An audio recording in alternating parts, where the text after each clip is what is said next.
Fraternité Matin et l'UNICEF lancent une plateforme participative pour faire entendre la voix des enfants et promouvoir leurs droits. Un accord stratégique pour renforcer les échanges académiques et technologiques entre la Côte d'Ivoire et le Royaume-Uni, des détails dans cette édition. Et à travers Chants et Réflexions, les Rastas ivoiriens rappellent à la jeunesse la portée universelle du message du roi du reggae. Voilà pour le sommaire de cette édition, bienvenue à tous et à toutes.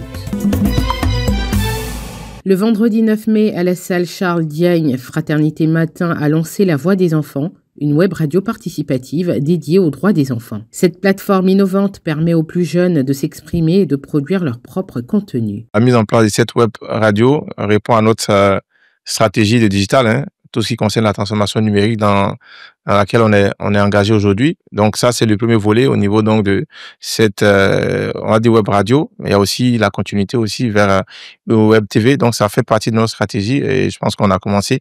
Et je pense que ça, cette première émission là, en tout cas, on va dire c'est un coup de fouet important pour nous permettre d'accélérer en tout cas ce qu'on a prévu sur ce volet là. Ce nouvel outil digital s'inscrit dans la stratégie de modernisation du média et valorise la parole des enfants. L'UNICEF, partenaire du projet, soutient l'initiative avec un appui matériel, convaincu que faire entendre les enfants, c'est renforcer leur pouvoir d'agir. Les jeunes de moins de 35 ans représentent 75% de la population. C'est une cible extrêmement importante avec laquelle il faut communiquer, avec laquelle il faut procéder à des sensibilisations par rapport à tous les risques et tous les dangers qui sont aujourd'hui présents un peu partout dans nos sociétés. Et c'est important qu'on ait des podcasts à travers lesquels certains de nos programmes sont impliqués, tels que les jeunes reporters qu'on trouve dans toutes les villes de Côte d'Ivoire. Avec La Voix des enfants, Fraternité Matin réaffirme son rôle de média public au service des plus vulnérables. La Talent School of Business a signé un accord de partenariat avec la prestigieuse université de Greater Manchester. La cérémonie s'est tenue dans les locaux de l'établissement à Abidjan. Cet accord marque un tournant pour l'enseignement supérieur en Côte d'Ivoire en renforçant les échanges académiques et technologiques entre les deux institutions. Cette célébration aujourd'hui met en place des diplômes, des compétences et du savoir technologique de très haute valeur à la portée de nos enfants en Côte d'Ivoire et partout dans la région. Nous sommes toujours et nous voulons être toujours à la tête de la locomotive du savoir, de la technologie et de tout ce qui est à la pointe de l'IA ici. Présente à la signature, Catherine Brooker, ambassadrice du Royaume-Uni en Côte d'Ivoire, a salué l'importance des partenariats éducatifs et leur impact positif. Le commencement de beaucoup de partenariats et d'un partenariat qui va agrandir aussi entre ces deux écoles. Mais c'est plus que ça, c'est aussi les domaines dans lesquels ils vont travailler. Le droit, le artificial intelligence, tous les secteurs.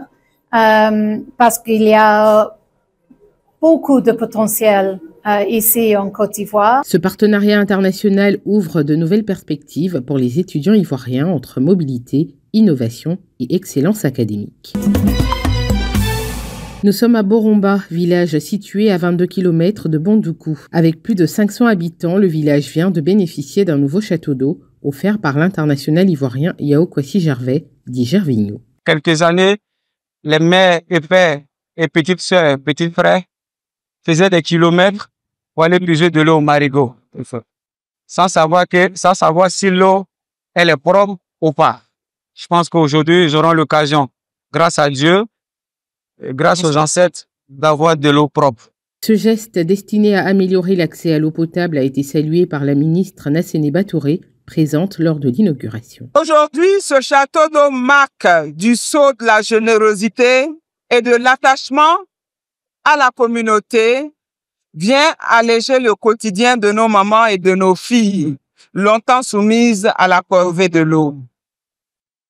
Désormais, l'accès à cette source de vie est facilité, leur offrant plus de temps pour l'éducation, la famille et l'entrepreneuriat. Les villageois émus ont exprimé leur gratitude. On avait une rivière qu'on appelait Nongoro. C'est là-bas on restait. On avait problème d'eau ici, sincèrement dit. Mais aujourd'hui, Dieu a fait grâce.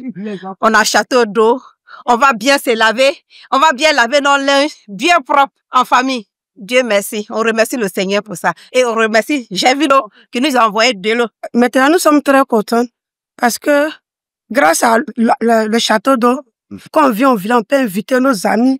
Avant qu'on venait nos amis comme ça, là, on reste à la rive, on ne peut pas s'amuser. Mais grâce à Dieu et à Gervino, aujourd'hui, on peut bien s'amuser, on peut assister à tout. Gervino n'en est pas à son premier acte de générosité. Il a déjà financé un logement de maître, une ambulance et le reprofilage de 22 km de route. Le 11 mai 2025 marque les 44 ans de la disparition de Bob Marley, icône du reggae et symbole de paix et de résistance. En Côte d'Ivoire, cette date est chaque année célébrée à travers des rassemblements populaires dans plusieurs villes. Les passionnés s'y retrouvent pour lui rendre hommage. À cette occasion, Ras Julian, ambassadeur de la communauté Rasta en Afrique, s'est adressé à la jeunesse ivoirienne. Tout est donné, tout est utile, mais tout n'est pas utile pour tout le monde. Quand on donne l'enseignement, il faut que les jeunes arrivent à suivre l'enseignement que nous donnons. Il faut que les jeunes arrivent à suivre l'amour que nous dégageons.